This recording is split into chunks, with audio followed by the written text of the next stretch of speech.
So the entire world has been focused on the mass shooting that took place in the US. It's been called one of the worst incidents of mass shooting in the history of the US. And there is a lot of concern, putting in mind that 50 people lost their lives. About 53 were injured in that particular attack. So let's bring in Andrew Franklin. Is a security expert, but for the purposes of this conversation, we're speaking to him as a former US Marine, just to draw from your experiences and what you know with respect to this. So this is a man who had been interviewed by the FBI twice, that is in 2013 and 2014, for alleged terrorist ties. Surely this is someone who should be on the radar of FBI. This shouldn't have happened, should it? Well, I think there's many people on the radar of the FBI now. In fact, it's questionable whether their interviews are as comprehensive or as complete as they might be. It's questionable whether they can keep track of everybody who may or may not have certain terrorist tendencies, particularly in a free country, a very large country such as the United States. Yeah.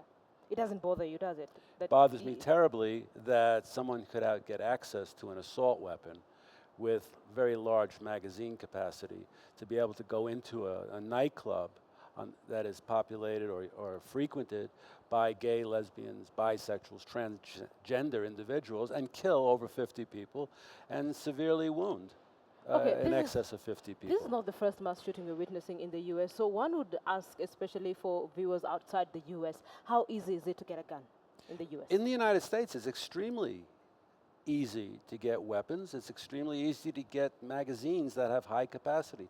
The standard assault rifle issued in the American military, in the Marine Corps, initially started off with 20 bullets, and then we went to 30 rounds in every magazine. You know, you can now buy magazines on the civilian market that will have 40 or more bullets in the capacity. In other words, home defense or hunting does not necessarily justify having that kind of firepower in people's hands. It's also not a case of just how easy it is to get weapons in the United States.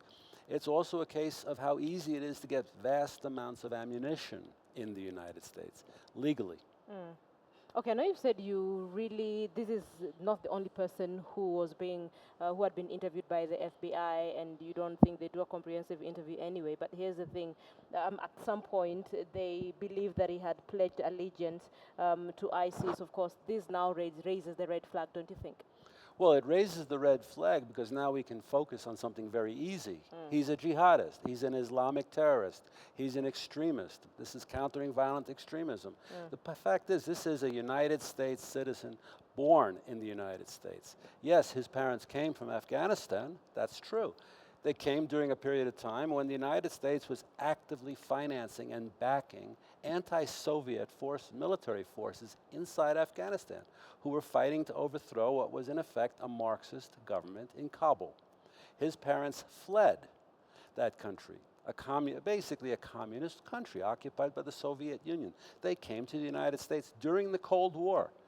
The fact that the Soviet Union eventually withdrew from Afghanistan under the pressure of the Mujahideen, the jihadist forces, including people like Osama bin Laden, who we financed, who we funded, who we encouraged our Saudi Arabian allies to finance and to fund. We encouraged volunteers from all around the world, or particularly from Africa or the Middle East, to go to Afghanistan to fight communism on our behalf. And then we abandoned Afghanistan once the Marxist government was overthrown. So that is where the problem is.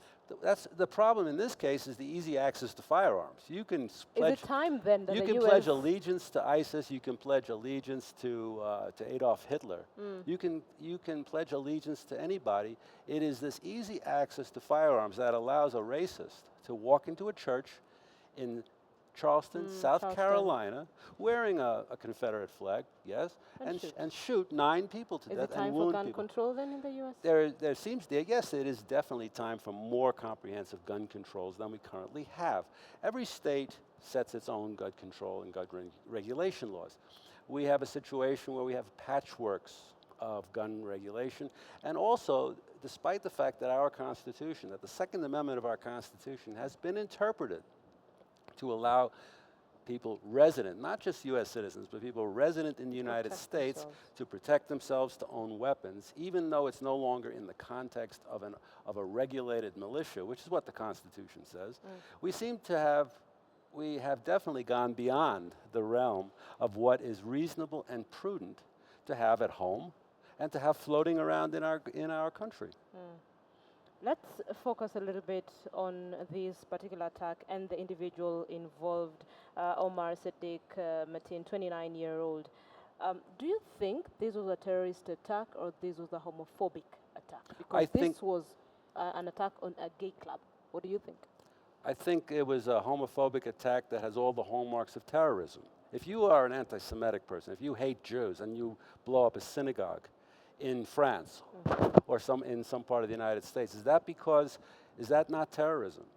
If you kill women and children at a church, terrorism is a tactic. You know, Linda, KTN and other channels have had me on.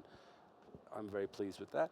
Not the circumstances, but thank you. The fact is, terrorism is a weapon. Terrorism is a tactic. It's not a religion. It's not a strategy. Terrorists want to make us all frightened. They're being very successful in some parts of the world, and in some places we seem to be unwilling to look at the reasons why these kinds of incidents can take place. So why do you think this particular one in the US happened? 50 dead, 53 injured? Ready access to firearms, unlimited amounts of ammunition that you can purchase over the counter. There is no, unlike in this country, in Kenya, where notionally we have a very strict firearms regime, where notionally you only can buy ammunition that's authorized by the Firearms Bureau, and it has to actually fit the weapon you're licensed to carry.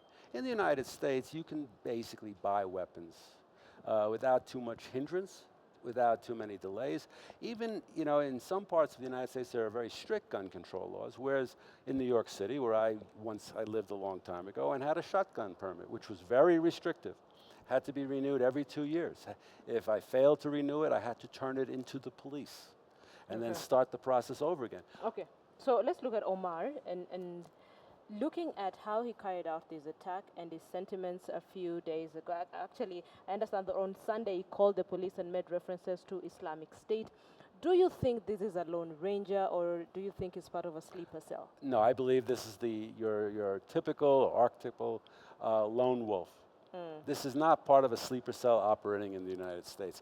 You don't need to have sleeper cells physically operating in your country any longer if you're connected by the internet. We've gone well beyond mobile phones. We've gone well beyond fax machines. So we're ruling out a sleeper cell to essentially, you don't have to have your buddies around you. And in this case, the fact that it doesn't seem to have been a very difficult attack to plan. There was obviously there was also no attempt to escape. This also has all the hallmarks of a suicide plan. Yes, he apparently took hostages.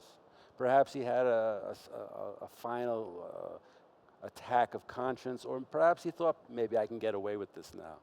But he failed. The police broke in and killed him. The police did react, despite the fact that notionally there were hostages.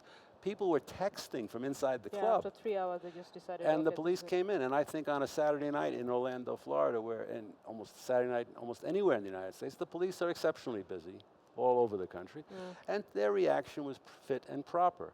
I think, in fact, the question becomes, how did he, well, it's not that much of a question, how a U.S. citizen without a definite record, not merely being questioned by the police, not even if his wife, his now ex-wife, in her divorce papers filed that he was abusing her, physically abusing her, holding her hostage.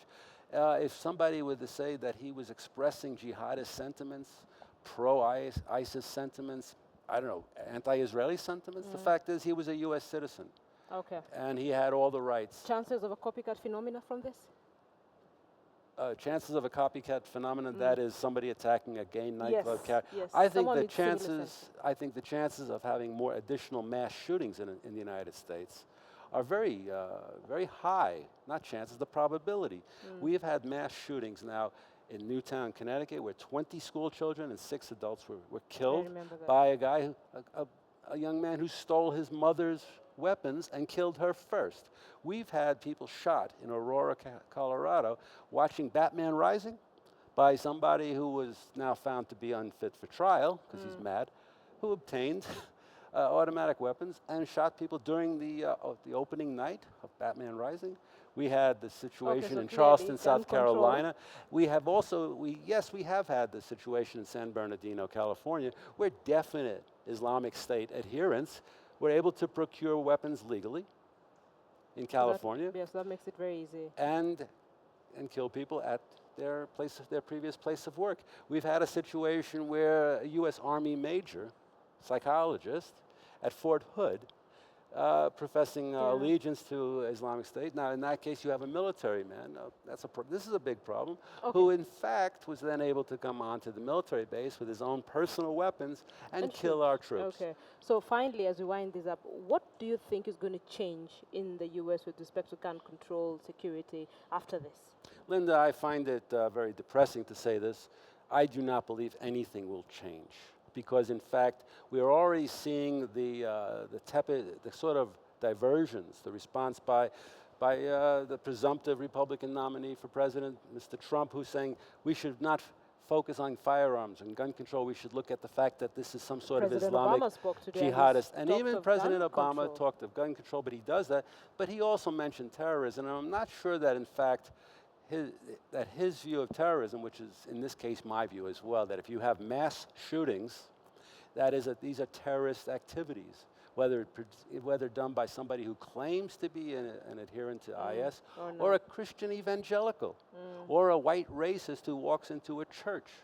These are all acts of terror. So you don't think anything is going to change? I do not believe anything will change, because nobody can come up with a solution, it seems. Nobody has the courage to say, no, we really don't need 40 bullet magazines for the assault weapons we keep at home to defend our lives and our property. So we're likely to see more mass shootings? I believe so, yes. Okay. Andrew Franklin, thank you so much for speaking to our security expert, former U.S. Marine. Thank you for helping us to understand really what's going on in the U.S. and just speaking your mind on that attack that happened in the U.S. 50 people dead, 53 injured. Lots of concern as well with respect to gun control. Now that this has happened, Andrew doesn't seem to think that anything will change as we speak. Thank you so much for watching.